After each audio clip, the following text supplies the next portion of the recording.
आवाज़ आ रही है मेरी? वालेकुम सलाम जी सर, आ रही है। अच्छा। जैसे आप सबको पता है कि I did terrible week last last week, so अब थोड़ी बेहतर है तबीयत। लेट्स सी कितना चलते हैं आज। तो इंशाल्लाह फिर वक्त के साथ बेहतर हो जाएगा। अच्छा, तो टॉपिक 7 जो था वो हमारा एंड हो गया था, और वो उसमें हमने बात भी कर ली थी। किसी का कोई सवाल होगा तो ऑब्वियसली वो आगे जाके पूछ सकता है। तो हम वो एक्स्ट्रा क्लास वगैरह जो भी है वो रख लेंगे। तो आज का जो टॉपिक है वो टॉपिक नंबर 8 है, लोगरिथमिक डिक्रीमेंट। बड़ा इतना मुश्किल टॉपिक नहीं है ये, और मेरे ख्याल से आपको आराम से समझ आ जाना चाहिए, और उसका न्यूमेरिकल्स भी बड़े आसान होते हैं। तो आई थिंक मज़ेदार टॉपिक है, तो आज ट्राई करते हैं इसको करने की।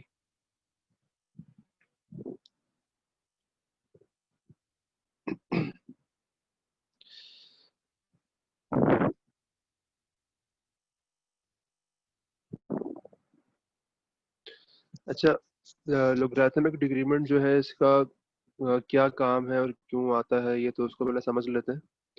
अक्सर औकात आपके पास सिस्टम गिवन होता है जिसमें आपके पास जो कर्व है सिस्टम का वो आपके पास मौजूद होता है। और ये जो आपके पास टाइम डोमेन सिग्नल नज़र आ रहा है ये आपके पास मौजूद है। और आपने सिस्टम की जो है इससे इससे सिस्टम के दो जो पैरामीटर्स बहुत ही इंपॉर्टेंट है, जो आप दो सबको पता है कि दो किसी भी सिस्टम को डिफाइन करने के लिए आपको दो पैरामीटर्स चाहिए होते हैं। एक ओमेगा एन यानी कि natural frequency of the system, and the other one is the zeta यानी कि डैम्पिंग रेशियो। तो लॉगरिथमिक डिक्रीमेंट में ये होता है कि आपके पास सिस्टम का कर्व जो है वो गिवन होता है। जैसे ये सामने जो कर्व नजर आ रहा है ये गिवन है आपके पास, और आप you need to try to find the zeta and omega n of the system. क्योंकि अगर आपको जीटा और ओमेगा एन सिस्टम का पता हो तो आप सिस्टम को आराम से आप एनालाइज कर सकते हैं, उसकी इक्वेशन बना सकते हैं अगर वो सेकंड ऑर्डर सिस्टम है। ठीक है, तो हम उल्टा जाएंगे यहाँ पे। हम ग्राफ गिवन होगा, ग्राफ से हम ये भी निकाल सकते हैं। उसके बाद जब जीटा और ओमेगा एन आपके पास आ गया है तो आप उसमें से मजीद चीजें भी निकाल सकते हैं। तो ये कॉन्सेप्ट है लोगरिथमिक डिक्रीमेंट का।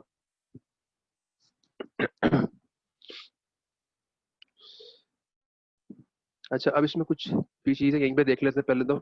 पहले तो इस बात का ख्याल रखें आप कि टीडी सबको पता है जो है वो आपका जो सिग्नल होता है उसका एक सिग्नल खत्म होने में कितना टाइम वो ले रहा है, टाइम पीरियड कहलाता है ये टीडी।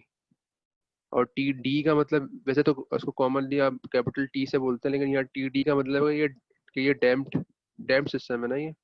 मतलब सिस्टम का जो कर्व है वो डाउनवर्ड जा रहा है, तो इसका मतलब डैम्पिंग है सिस्टम के अंदर, तो इसमें डैम्पर कहीं ना कहीं लगा हुआ है। तो टीडी का मतलब हमेशा ये होता है कि वो एक साइकिल यानी कि इस पीक से स्टार्ट हुआ तो वापस वो वही पीक आएगी, उसमें कितना टाइम लग रहा है वो टीडी है। तो वो कहलाता है आपका डैम टाइम पीरियड, या टाइम पीरियड ही कहते हैं फॉर द टाइम बीइंग। और इसका फॉर्मूला आपको पता है, ये 2 pi divide by omega D होता है। सिमिलरली जो टाइम पीरियड आप जो आपको टाइम पीरियड होता है वो 2 पाई एफ के बराबर होता है, फ्रीक्वेंसी इन हर्ट्स। तो ये फॉर्मूला आपको पता होना चाहिए, तो बहुत पहले से पढ़ते हुए आ रहे होंगे आप लोग। तो एक बात ख्याल आपने ये रखना है कि जो टी डी है ये कांस्टेंट रहता है। चाहे आप T1 से T2 के दरमियान आप उसको जो है वो कैलकुलेट करें, चाहे T2 से T3 के दरमियान कैलकुलेट करें, चाहे आप उसको T3 से T4 के दरमियान कैलकुलेट करें, टीडी चेंज नहीं होता है। क्योंकि टीडी चेंज होगा तो सिस्टम की फ्रिक्वेंसी चेंज होगी। तो इट्स नॉट पॉसिबल कि सिस्टम के पास मल्टीपल फ्रिक्वेंसीज हो अगर वो सिस्टम एक ही है। तो ये जो सिस्टम पूरा बिहेव कर रहा है इसकी फ्रिक्वेंसी सेम रहेगी, सिर्फ उसका एम्पलीट्यूड कम हो रहा है, लेकिन फ्रिक्वेंसी चेंज नहीं होती कभी भी, ये याद रखिएगा आप लोग। तो इसीलिए टीडी भी कभी चेंज नहीं होगा, चाहे आप वो T1 और T2 के दरमियान डिस्टेंस ले लें कि कितना टाइम लगा टी टी वन से T2 के दरमियान T2 तक जाने के लिए, कितना टाइम लगा है T2 से T3 जाने के लिए, या कितना टाइम लगा है T3 से T4 जाने के लिए, तो वो उसमें चेंज कुछ नहीं आता, तो टीडी विल रिमेन कांस्टेंट। अच्छा, सेकंड, ये वही फॉर्मूला है। हम T1 T2 T3 को भी रिलेट कर सकते हैं आपस में बाय यूजिंग टीडी ऑब्वियसली, क्योंकि T2 जो है वो कितना दूर है T1 से। T2 जो है टाइम है, ये सिर्फ सारे टाइम है ये, तो T2 is nothing but T1 plus TD. TD ही गुजरा है ना बीच में, एक टाइम पीरियड गुजरा है। Similarly T3 is nothing but T2 plus TD, again एक टाइम पीरियड गुजरा है। तो आप जो पिछला टाइम है अगर उसमें आप सिंपली टाइम पीरियड ऐड कर देंगे तो आपके पास जो नेक्स्ट टाइम है वो आ जाएगा। तो सिमिलरली अगर T4 होता तो हम T4 is equal to T3 plus TD कर रहे होते हैं। अगर T5 होता तो हम T5 is equal to T4 plus TD कर रहे होते हैं। तो आप पिछला टाइम उठाएंगे और उसमें अगर टीडी ऐड कर लूंगा मैं, यानी कि टाइम पीरियड ऐड कर दूंगा, तो वो T2 बन जाएगा। मतलब जो फ्यूचर वाला टाइम है, जो अभी आया टाइम, वो बन जाएगा आपके पास।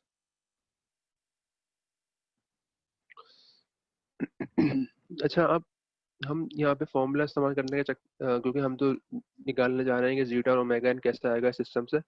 तो बेसिकली हमें फॉर्मूला लगाना पड़ेगा कोई ना कोई। तो हम ये चाह रहे हैं, हम दो जगहों पे फॉर्मूला लगाना चाह रहे हैं। पहले हम एक्स ऑफ टी निकालेंगे, आप यानी कि एट टाइम T1 इसकी वैल्यू क्या है, जो पीक है इसकी क्या वैल्यू है, एक्स ऑफ टी क्या है, ये डिस्प्लेसमेंट है ना। और एट टाइम T2 एक्स जो टू है, एट टाइम T2 x2 की वैल्यू क्या है। तो हम x1 की वैल्यू भी निकालना चाह रहे हैं और x2 की वैल्यू भी निकालना चाह रहे हैं। अब उसके लिए जो हमने फॉर्मूला इस्तेमाल किया है वो ये रहा, x1 एक्स T1 सिर्फ सिर्फ जो है आपके पास टाइम की जगह T1 आ गया, बाकी फॉर्मूला बिल्कुल कांस्टेंट है। और जब दूसरे के लिए जो एक्स ऑफ टू निकालना चाह रहे हैं आप, यानी कि जब वो टाइम T2 के बराबर है, तो आपके पास सिर्फ टाइम T1 की जगह T2 आ गया है, और कोई फर्क नहीं है। अच्छा, अब आप शायद आपको याद नहीं आ रहा होगा ये फॉर्मूले कहाँ से आए, तो मैं इसको एक बार दिखा देता हूँ आपको फॉर्मूले।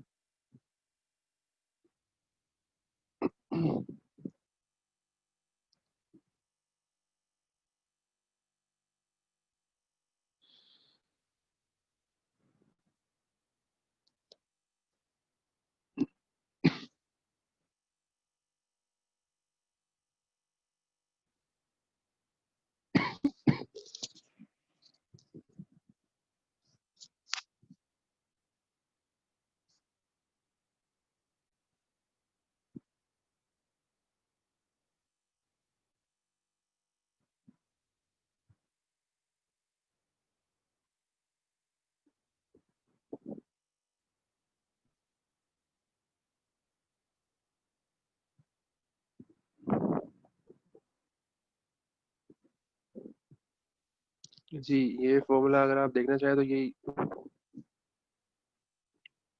जो हमने फॉर्मूला अंडर डैम सिस्टम के लिए इस्तेमाल किया था, तो वही अंडर डैम सिस्टम ही है ना आपका, कि इसमें डैम्पर भी आपके पास जीटा 1 से कम है। क्योंकि जब जीटा 1 से कम होता है तो सिस्टम में ऑसिलेशंस भी होती हैं और सिस्टम जो है वो कन्वर्ज भी करता है। तो ऑब्वियसली कन्वर्ज भी कर रहा था अभी सिस्टम।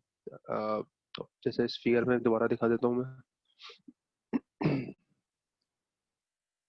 तो दोबारा देख लेंगे उसी जब ग्राफ में आएंगे लेक्चर में। तो कन्वर्ज भी कर रहा था ग्राफ, और जो इसमें ऑसिलेशंस भी थी, तो इसका मतलब वो अंडर डैम्प सिस्टम था, जीटा जो है 1 से कम था। नॉर्मली ऐसा ही होगा आपके पास, 100% ऑफ द टाइम ऐसा ही होगा। क्योंकि वरना तो आप आराम से जीटा निकाल सकते हैं, 1 होगा या 1 से ऊपर होगा। अब यहाँ पे देखें, जब हमने रिजल्ट निकाला था, हमने साइन के टर्म्स में भी निकाला था और कोसाइन में भी निकाला था। तो ये बेसिकली बिल्कुल एग्जैक्टली यही रिजल्ट है। जो आपने x of T in terms of cosine निकाला था, हम वो इस्तेमाल कर रहे हैं। आप साइन वाला भी इस्तेमाल कर सकते हैं, कोई फर्क नहीं पड़ेगा आंसर में। लेकिन हमने for the sake of completing the derivation, हमने we have used the we have used the cosine cosine जो आपके पास फॉर्मूला था, ये इस्तेमाल किया। तो इसमें फर्क सिर्फ क्या है कि मैं अगर एट टाइम T1 निकालना चाह रहा हूँ तो यहाँ पे x1 आ जाएगा और t की जगह T1 आ जाएगा। सिमिलरली यहाँ t की जगह T1 आ जाएगा और यहाँ t की जगह T1 आ जाएगा। सिमिलरली अगर मैं x2 निकालना चाह रहा हूँ which is at time T2, तो कुछ भी नहीं होगा, सिर्फ हर जगह टाइम की जगह T2 आ जाएगा। तो यही फॉर्मूला उठाया है और इसमें सिर्फ T1 और T2 डाल दिया गया है, बाकी कोई फर्क नहीं है।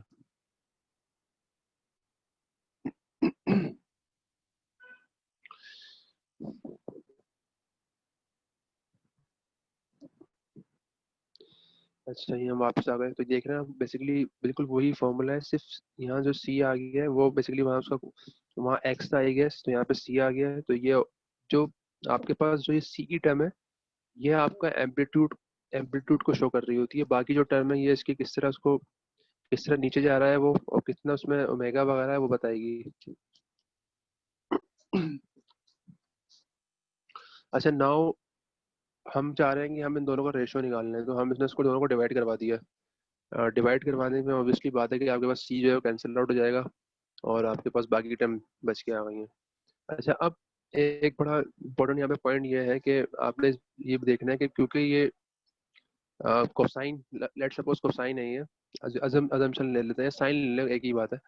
तो आप भी देख सकते हैं कि जो पीक, अगर मैं पीक पे निकालना चाहूँ कोसाइन की वैल्यू साइन की वैल्यू, तो सिमिलर आएगी ना। यहाँ पे जो वैल्यू कोसाइन की होगी, सिर्फ कोसाइन के एंगल की बात कर रहा हूँ, उसके एम्पलीट्यूड की बात नहीं कर रहा। तो ऑब्वियसली कोसाइन की जो वैल्यू यहाँ होगी वही आपके पास यहाँ पर होगी, यानी कि टाइम T2 पर, फिर अगेन टाइम T3 पे, फिर अगेन टाइम T4 पे। वजह क्या है इसकी, क्योंकि T1 और T2 में जो एंगल का डिफरेंस है वो 360 है। पूरा एक साइकिल कंप्लीट हो गया, वापस आ रहा है ना। तो क्या कर रहे हैं आप, T1 में अगर मैं 360 डिग्री ऐड करता हूँ तो T2 बन जाएगा, और T2 में अगर मैं 360 डिग्री ऐड करूंगा तो T3 बन जाएगा। तो इसका मतलब वो 360 ऐड हो रहा है, और 360 के बाद साइन भी रिपीट होता है और कोसाइन भी रिपीट होता है। तो इसका मतलब ये हुआ कि अगर मैं कोई भी एक पीक पीक पॉइंट उठा लूँ यहाँ पे कोसाइन का, तो जो वैल्यू वहाँ होगी, सिर्फ एंगल की बात कर रहा हूँ, तो वही यहाँ पे भी एंगल की वही वैल्यू होगी। और वो अगेन तीसरे वाले पीक पे भी वही एंगल होगी, फोर्थ वाले जो पीक होगी उस पे भी वही वो ये वैल्यू होगी, फिफ्थ पे भी वही वैल्यू होगी। तो इसका मतलब कोई आपके पास जो वैल्यूज है वो चेंज नहीं होती, क्योंकि कोसाइन और साइन है वो तो सिंपल ना, तो वो तो 360 के बाद रिपीट होंगे। तो इसीलिए यू कैन राइट कि जो, अगर मैं सिर्फ एंगल की बात करूँ, यहाँ पे एंगल को उठा लिया है, यहाँ पे जो कोसाइन के डिटरमिनेंट्स को उठा लिया है यहाँ पे, और उसको मैं cos omega D T one लिखा है यहाँ पे, और सेकंड वाले में इसको छोड़ दें बीच वाले को फिलहाल, और जो आखिरी वाला है उसमें T2 लिखा हुआ है। तो जो T1, चाहे मैं T1 इस्तेमाल कर लूँ कोसाइन की वैल्यू निकाल लूँ, चाहे मैं T2 इस्तेमाल कर लूँ कोसाइन की वैल्यू निकालूं, दोनों बराबर होंगे, क्योंकि T1 जो जहाँ जहाँ T1 है वहाँ पहली पीक आ रही है, और जहाँ T2 है वहाँ सेकंड पीक आ रही है। तो पीक तो दोनों पे ही आ रही है, तो दोनों पे जो कोसाइन का जो रिजल्ट आएगा वो बिल्कुल सिमिलर होगा। तो आई कैन राइट, मैं ये कह सकता हूँ कि ये दोनों बराबर है बेसिकली। जो cos omega bracket omega D T2 - 5 दोनों बराबर है, तो this this will cancel out each other, ये दोनों कैंसिल आउट कर जाएंगे। और ये बात आपको पता ही है कि आप T2 की जगह जो है वो T1 + TD भी लिख सकते हैं। ठीक है, तो वो ये तो पीछे निकाल चुके हैं। अच्छा, अब यहाँ पे जब मैं इसको कैंसिल आउट कर दूंगा, तो ऑब्वियसली आपके पास दो एक्सपोनेंशियल टर्म बच जाएंगी जो कि यहाँ पे आ गई हैं। अब आपके पास इसको थोड़ा सॉल्व करने की और गुंजाइश है, क्योंकि T2 की जगह you can write T1 + TD। पिछले वाले टाइम में अगर आप टाइम पीरियड लगा देते हैं, ऐड कर देते हैं, तो सिंपली वो अगला वाला बन जाता है, ठीक है ना। तो जो T2 है इसकी जगह you can simply write T1 + time period TD।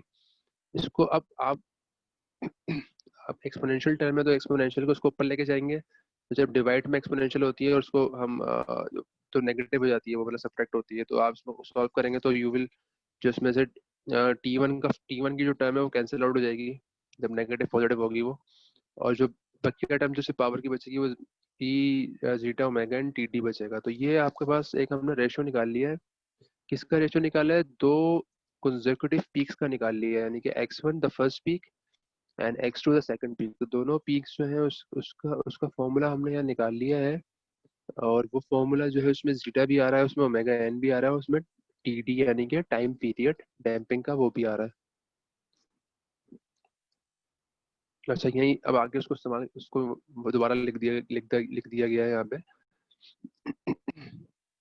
अच्छा, उसके बाद हमने एक नई, अब हमने उसको डिफाइन किया है कि लोगरिथमिक जो डिक्रीमेंट जिसकी हम बात कर रहे थे वो बेसिकली है क्या। तो जो लोगरिथमिक डिक्रीमेंट है वो आपका डेल्टा से हम डिफाइन करते हैं उसको, और उसका फॉर्मूला जो है वो कुछ भी नहीं है, जो हमने रेशियो निकाला था, अगर मैं उसमें ln अप्लाई कर दूं तो वो सिर्फ लोगरिथमिक डिक्रीमेंट का एक टर्म बन जाती है। तो मैं अगर इस फॉर्मूले में मैं ln अप्लाई करूंगा, तो ऑब्वियसली बात है, आप सबको पता है कि ln और जो एक्सपोनेंशियल है वो कैंसिल आउट हो जाएगा। ठीक है, तो जो रिजल्ट आपके पास बनेगा उसमें जो है सिर्फ जीटा ओमेगा एंड TD आ जाएंगे। तो डेल्टा निकालने के लिए, यानी कि जो लोगरिथमिक डिक्रीमेंट है, सिर्फ आप ln लगा देते हैं इस रेशो के साथ, तो वो जो है ई कैंसिल आउट हो जाएगा, और आपके पास रिजल्ट आएगा वो जीटा ओमेगा एंड TD आएगा। अच्छा, इसको आप अब मजीद सॉल्व कर सकते हैं थोड़ा सा। कैसे कर सकते हैं कि जीटा ओमेगा तो आपको पता ही है, बट TD की जगह यू कैन राइट 2 पाई/ओमेगा टी। ठीक है, अगेन वही फॉर्मूला है, टाइम पीरियड का फॉर्मूला है। 2 पाई से अगर आप ओमेगा को डिवाइड करते हैं तो TD बन जाता है। तो और इसके बाद आप मजीद जो ओमेगा डी को लिख सकते हैं in terms of omega N, ही हम पीछे सारा कर चुके हैं, तो ये आप नई चीज कोई भी नहीं है इसमें से, सिर्फ फॉर्मूले आपको जाके देखने पड़ेंगे कहाँ हमने इसको इस्तेमाल किया था। पिछले 2 स्लाइड के आसपास ही हो सकता है ये। तो ओमेगा डी को भी आपको पता है कि आप आराम से ओमेगा एन और जीटा की टर्म्स में लिख सकते हैं, ठीक है। अच्छा, यहाँ पे फिर हमने एक काम और ये किया है कि ओमेगा एन जो है वो कैंसिल आउट हो जाएगा यहाँ पे, और जो 2 pi zeta divided by 1 minus zeta square बन जाएगा। तो ये जो जो जो आपके पास लोगरिथमिक डिक्रीमेंट की जो इक्वेशन थी, उसको हमने सिंप्लीफाई ऐसे किया कि हमने ओमेगा एन को गायब कर दिया इस इक्वेशन से, और टी डी को भी गायब कर दिया। करना क्यों चाह रहे हैं हम, ये करना इसलिए चाह रहे हैं हम ताकि जो हमारा डेल्टा है वो जो है ना सिर्फ अ फंक्शन ऑफ जीटा आ जाए, उसमें और कुछ भी नहीं आया। सिर्फ जो डेल्टा है आपके पास, जो लोगरिथमिक डिक्रीमेंट है, वो it will only be a function of zeta, जो कि यहाँ आ चुका है इस फॉर्मूले के अंदर, सिर्फ जीटा ही आपके पास आ रहा है।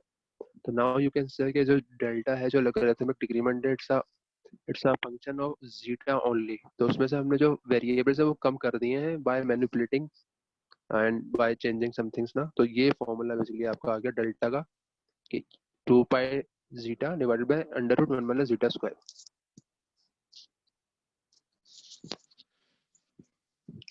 अच्छा, अब यहाँ पे जो है एक एक बात का और ख्याल रखना है आपने, जब जीटा बहुत कम होता है, यानी कि जीटा की जो वैल्यू है वो बहुत कम होगी, लेट सपोज जीरो डालते हैं यहाँ पे, तो जब हम यहाँ जीरो डालेंगे तो दिस जो डिनोमिनेटर है ये जो है वन की तरफ जाएगा। And zeta is zero, this under root will become one.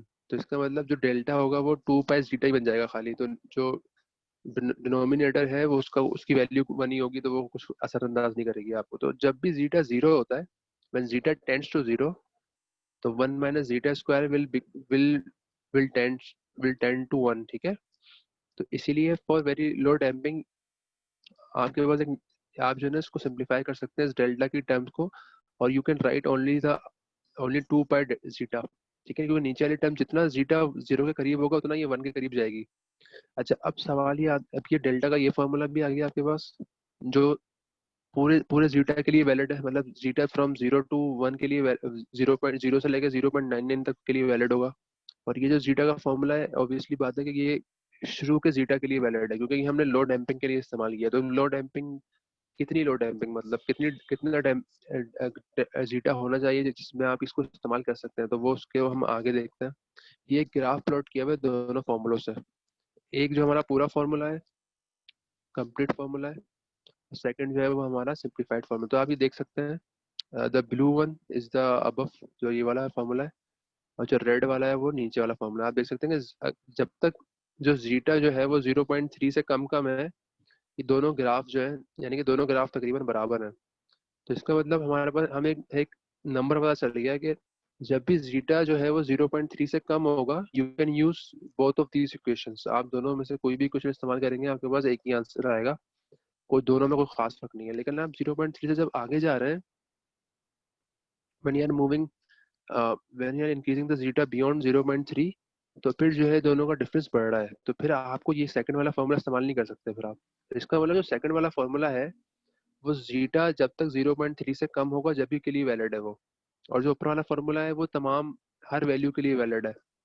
अब सवाल ये आता है कि आपने सेकंड वाला फॉर्मूला फिर इस्तेमाल क्यों किया है। तो इस्तेमाल करने का वजह वजह ये है कि यहाँ से बातों का जीटा निकालना थोड़ा मुश्किल हो जाता है। आपको थोड़ा थोड़ा आपको स्टेप्स करने पड़ेंगे। अगर यहाँ पे डेल्टा गिवन हो आपके पास और आपने जीटा निकालना हो, तो जीटा निकालने के लिए आपको स्क्वायर करना पड़ेगा, फिर उसमें से सॉल्व करना पड़ेगा। लेकिन यहाँ से आप बड़े आराम से जीटा निकाल लेंगे, कुछ कुछ स्क्वायर वगैरह नहीं करना आपने कुछ, आपके पास एक ही रिजल्ट आएगा जीटा का। तो इसीलिए जब जीटा 0.3 से कम है तो second formula is much better to use, और जब जीटा 0.3 से ऊपर है तो ऑब्वियसली बात है you don't have any choice but to use the first formula.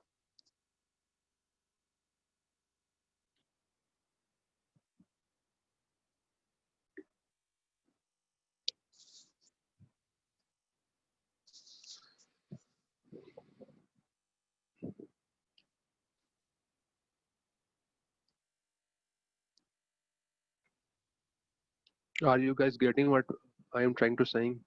क्या जो बोल रहा हूँ उसको समझ आ रहा है आपको? मसला तो नहीं हो रहा कोई? प्लीज मुझे बता दें।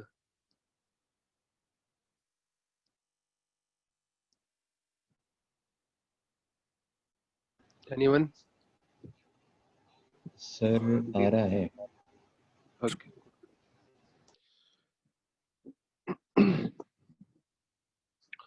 अच्छा, अभी तक जो है वो हमने देखें, अगर आप पिछले वाले रिजल्ट में जाए तो हम जो यहाँ रेशो निकाला था हमने वो x1 और x2 का निकाला था, यानी कि दो कंसेक्यूटिव पीक्स का निकाला था।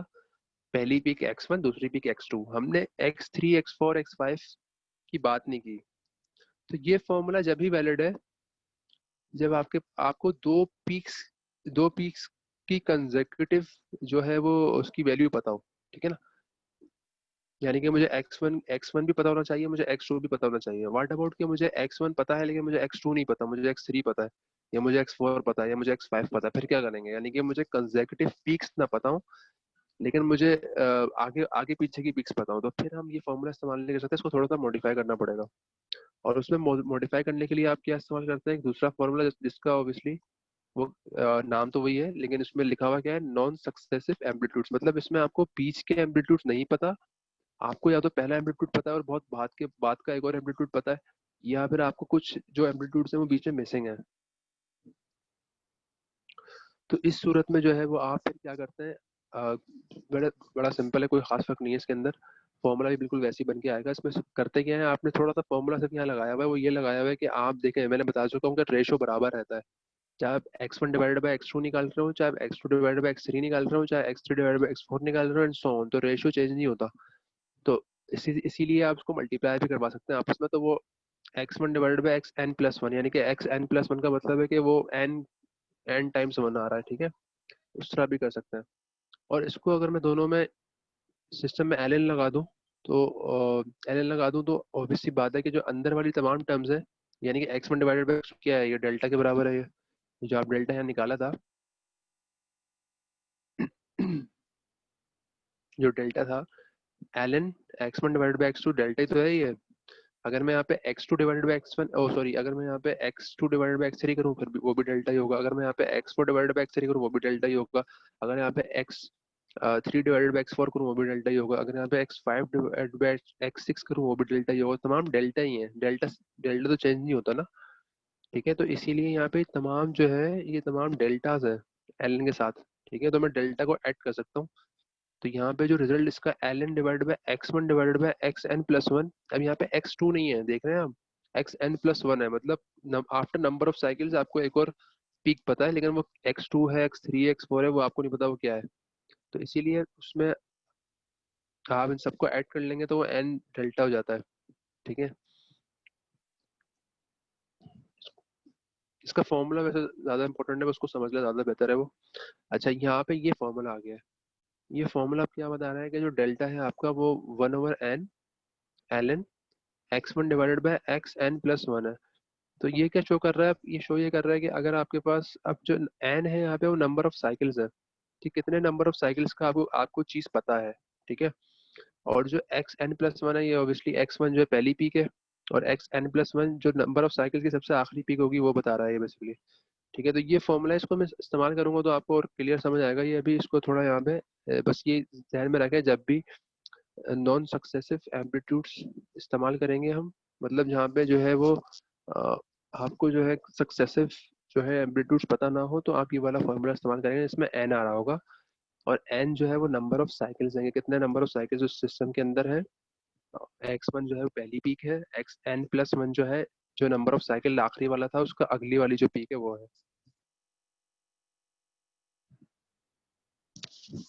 अच्छा, यहाँ पे जो है हम एक सवाल कर लेते हैं ताकि आपको थोड़ा सा इसका आइडिया भी हो जाए।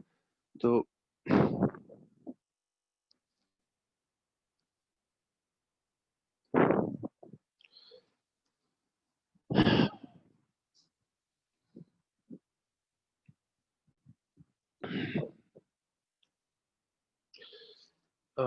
example number 1, system parameters for from time response, measurement of the free response of a certain system weighing 1000 kilogram shows that 5 cycles।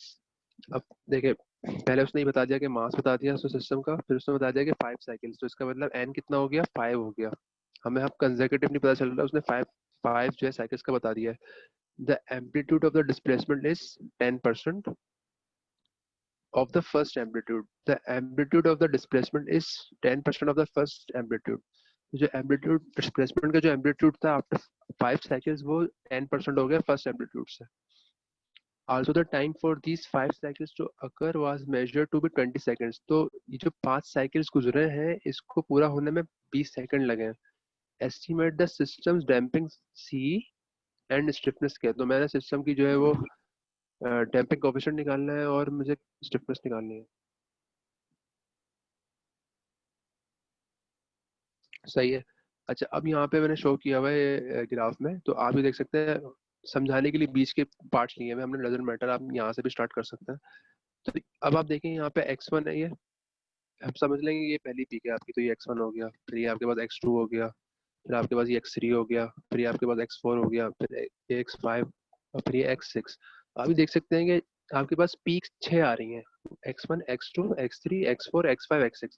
लेकिन साइकिल 5 होंगे आपके पास. ये पहला साइकिल यहाँ से स्टार्ट हुआ एंड देन यहाँ पे खत्म हो गया एक साइकिल, फिर ये दूसरा साइकिल, तीसरा साइकिल, फिर ये चौथा साइकिल एंड देन ये फिफ्थ साइकिल.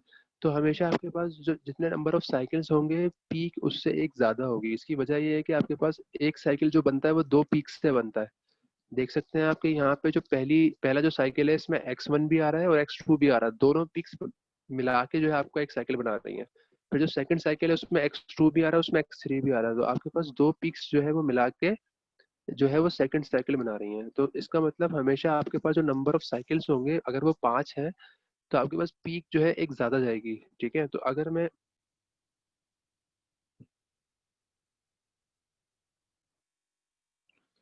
तो again I am using the same formula, क्योंकि यहाँ पे कंसेक्यूटिव आपके पास पीक्स तो पता नहीं है, तो आप 1/n वाला फार्मूला इस्तेमाल कर रहे हैं. अब यहाँ पे n5 है क्योंकि लिखा हुआ है यहाँ पे कि 5 साइकिल्स की बात हो रही है, लिखा हुआ है सवाल में ना.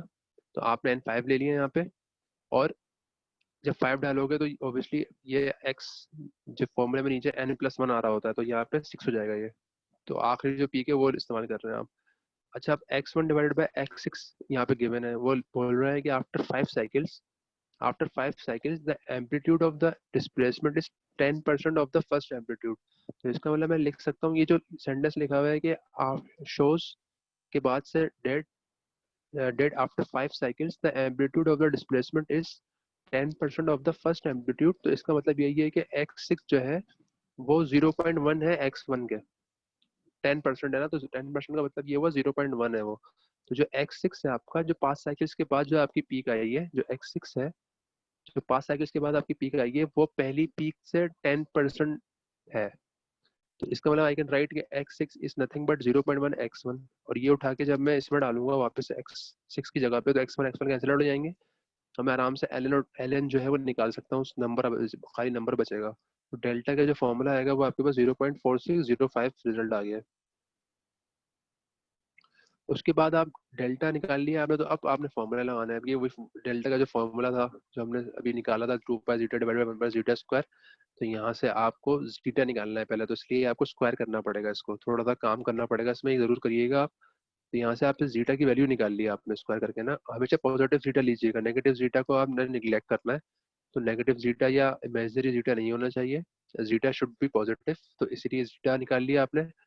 अच्छा, अब हमें टाइम पीरियड निकालना है. तो टाइम पीरियड में अगर हम वापस जाएं तो इसने यहाँ बताया हुआ था कि जो also the time for these 5 cycles to occur was measured to be 20 seconds. तो वो कह रहा है कि जो टाइम लगा है 5 साइकिल्स के लिए वो 20 सेकंड है. ये 5 साइकिल्स का टाइम है. तो एक साइकिल का कितना लगेगा, ऑब्वियसली 5/4. ठीक है, तो वो हो गया 4 सेकंड आपका. तो ये जो 5 साइकिल का है, ये 5 साइकिल का टाइम पीरियड आपको नहीं चाहिए, आपको सिंगल साइकिल का टाइम पीरियड निकालना है. इसलिए आपने जो है 20 को 5 से डिवाइड करना है. तो ये आपके पास टाइम पीरियड आ गया. और फिर बाकी जो तमाम फॉर्मूला है सब आपको पता है. Omega d divide by 2 pi omega d लगा लेंगे. ओमेगा डी और ओमेगा एन का फॉर्मूला आप पिछले लेक्चर में निकाल चुके हैं. अ, जो ओमेगा एन का फॉर्मूला अंडर रूट के divide by m, under root वो सब पता है आपको. सी का फॉर्मूला भी आपको पता है कि जीटा को अगर सी से मल्टीप्लाई कर दूं. भले ही तमाम फॉर्मूले गिवन है आपके पास, अगर आप पिछले वाले लेक्चर में जाएंगे तो आपको तमाम फॉर्मूले लिखे हुए नजर आएंगे. आपने सिर्फ फॉर्मूले यहाँ पे अप्लाई करना है. तो तमाम की फॉर्मूला जब आप अप्लाई करेंगे तो आपके पास जो हमें रिजल्ट के चाहिए था, हमें रिजल्ट दो चाहिए थे. हमें एक तो के निकालना था, यानी कि स्टिफनेस निकालनी थी स्प्रिंग की, और हमें जो है वो सिस्टम का टेम्पिंग कोएफिशिएंट निकालना था सी. तो हम जो है वो दोनों चीजें यहाँ पे निकाल चुके हैं। आपने यहाँ पे स्टिफनेस भी निकाल ली है, सिस्टम की जो स्टिफनेस थी वो भी आपके पास यहाँ पे आ गई है, और आपके पास जो सिस्टम का डैम्पिंग कोफिशिएंट, डैम्पिंग जो कोफिशिएंट था वो भी आपने निकाल लिया है। ये तमाम फॉर्मूले हैं, ये कहीं कोई भी नया फॉर्मूला नहीं है इसके अंदर, तो उसमें घबराने की जरूरत नहीं है। थोड़ा सा आपको पीछे जाके देखना पड़ेगा कि क्या का कौन सा फॉर्मूला कहाँ इस्तेमाल हो रहा है। बाकी तमाम फॉर्मूले ऑब्वियसली बात है, अगर ये वहाँ होता है कैंपस में एग्जाम होता है तो सारे गिवन होंगे फॉर्मूले, तो उसमें कोई ऐसा बड़ा मसला है भी नहीं।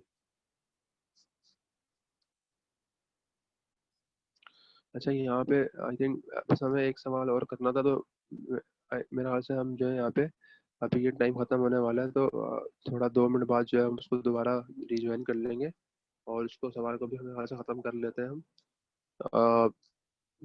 ताकि ये जो जो हमारा टॉपिक है ये हमारा थोड़ा सा एंड की तरफ हो जाए। तो कोई सवाल किसी का तो मुझसे पूछ सकता है, या फिर वो अभी पूछ ले, या फिर वो जब हम 2 मिनट बाद आएंगे तो उसमें वो पूछ सकता है मुझसे सवाल।